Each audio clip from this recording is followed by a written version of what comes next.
These are the victims of NATO. These are the victims of an American bombing raid. Not once have you ever put the face of an Afghan victim, of an Iraqi victim, of a Pakistani victim in your papers, saying they were killed by coalition forces. You don't say this was Mustafa Abdul Hussein, age 13. He wanted to be a teacher when he grew up. You don't give the interviews with the family members because you don't humanize them, because you still consider them the enemy. Only when you die, only white people are worth anything. How they betrayed only white people. They betrayed Rwanda 1 million people. Only white people have a commodity value. And you perpetrate this white supremacy every day in your media, and you don't see it because you're white yourself. A plane crashes in India with 300 people on board. The news media tells you 1 American, 2 French, 1 British. Fuck the 296 Pakistani bastards who were on board. That's how you might as well put it. 1 American, 2 French, 1 English. Fuck the 296 Indians. They're meaningless. It is supremacy. You don't see your own arrogance. I am simply saying that we are all the same people, regardless of sex, race, creed, color, sexual orientation, or political persuasion. If an Afghan dies, their life is worth just as much as an Englishman, or an Englishwoman, or a New Zealander, or an Australian, or a German, or a Spaniard, or an Italian. But you Europeans conquer the world. You have made the United Nations redundant. The United Nations is now meaningless. You don't talk about the United Nations anymore. The UN says this. The UN demands that. Now you use the euphemism, the international community. What the fuck are you talking about when you say the international community? Are you referring to my brothers in Nigeria? My brethren in Jamaica? My sisters in Pakistan? My brothers in Yemen? My sisters in Iran? Afghanistan? No!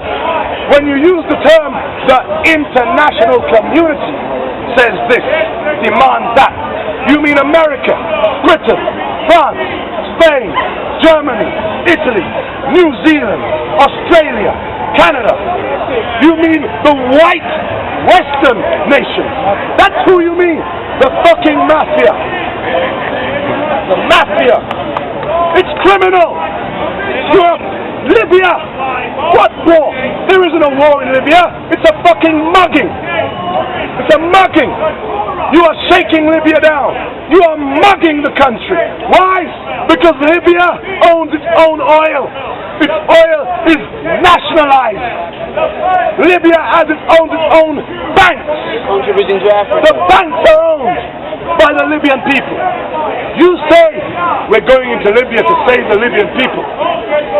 Are you aware that Libya had the highest standard of living in Africa? That they had free healthcare, free education, social security, housing. They provided all of that. In 1951, Libya was the poorest country in the world. By 2011, it had the fastest growing GDP in Africa, 10.6%. The highest standard of living in Africa. And now you're bombing. What will happen after the so-called rebels seize power and sign over the oil to you Westerners who are bankrolling this? It's a fucking mugging. It's a robbery. It's an armed fucking robbery. You are robbing Libya. Not just Libya. You are robbing the world. Tunisia. Tunisia. Tunisia under Ben Ali. Egypt under Mubarak. They were your satellites. Saudi Arabia and the House of Al Saud.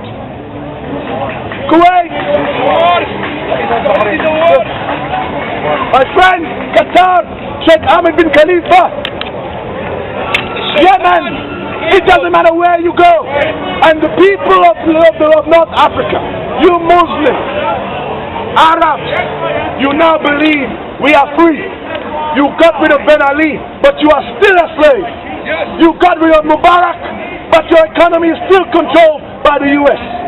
The U.S. supports Egypt with $1.8 billion every year. The second largest recipient. No. How much? She gives them arms for 1.2 billion, not gives them support, and that's that money never goes outside the U.S. He says, they don't give them money, they give them arms. I'll let you get Sir, it is aid. The same thing. Sir, hold on, sir. Israel is the largest recipient of U.S. aid. It receives $3 billion a year. How do you think they receive this? In armament, F-16. The Israeli military uses F-16 fighter jets, Apache helicopter guns, More missiles. the most technology in the world. Of course. My friend, how is it that Israel is seen as a wealthy country, yet it is the largest recipient of aid? Why? Because Israel is a satellite state for the U.S. in the Middle East. They've got more doctors, they've got more engineers in Israel than they have in the whole of the Arab world. Israel is running the U.S., man. My friend, I don't want to get on this conspiracy stuff. Israel is running America. It's true. What is America? What is U.S.? What is U.S.? Israel is a very powerful player on the international stage. Every American president has to bow to pressure, but you have to identify the pressure. You have in America AIPAC, the American Israeli Public Affairs Committee, otherwise known as the Jewish Lobby. We can see the power of AIPAC. That is when we identify power, not with these vague conspiracy theories. Barack Obama was elected to run as a Democratic nominee for president on the 3rd of June 2008. By the 4th of June 2008, he gave a speech to AIPAC, where he said to AIPAC, he recognizes Jerusalem as the undivided capital of Israel. Furthermore, he said that he will support Israel against its enemies on the international stage. It said it will always defend Israel, right or wrong.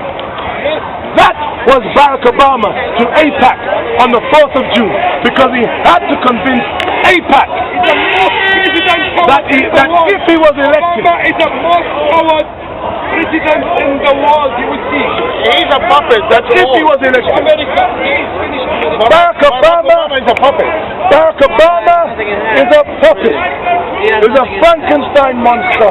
He's a construct. And I'm saying that we all need to wake up.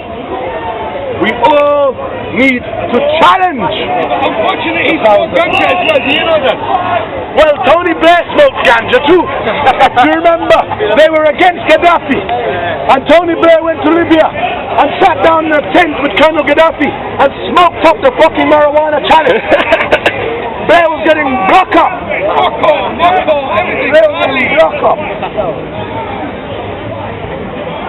Condoleezza Rice wasn't that good, was she? Fuck Condoleezza Rice. Condoleezza Rice was another puppet. He was an Uncle Thomas. Condoleezza Rice. They always listen. Check this out. Check this out. My friend. They will always give you the black face to sell imperialism. Why? Because black people are supposed to have gone through slavery. We're supposed to go through all this suffering. So we should know better about oppression. That's why they used Colin Powell to sell the war in Iraq. Because when you see a black face, you think, black people, they know about suffering. They should know better. Colin Powell sold the war. And I tell you this, the American electorate was so fed up with George Bush that they had to stop the war in Iraq. There's no way they would have been able to continue the war in Afghanistan under George Bush. Only Barack Obama could give the Americans that much clout to move forward with the war in Afghanistan. What you want to do? Bush asked his wife, what I want to do with the world Arab world, friend? I'm about to close this meeting, but the point I'd like to leave you with is this. The world is a lie. It's illusion. Don't believe them. Free yourselves. Liberate yourselves. Ask much more profound questions rather than just buying into the narrative. The West will tell you we're in Afghanistan for freedom. Ask yourself, what is freedom? They say we're there for democracy.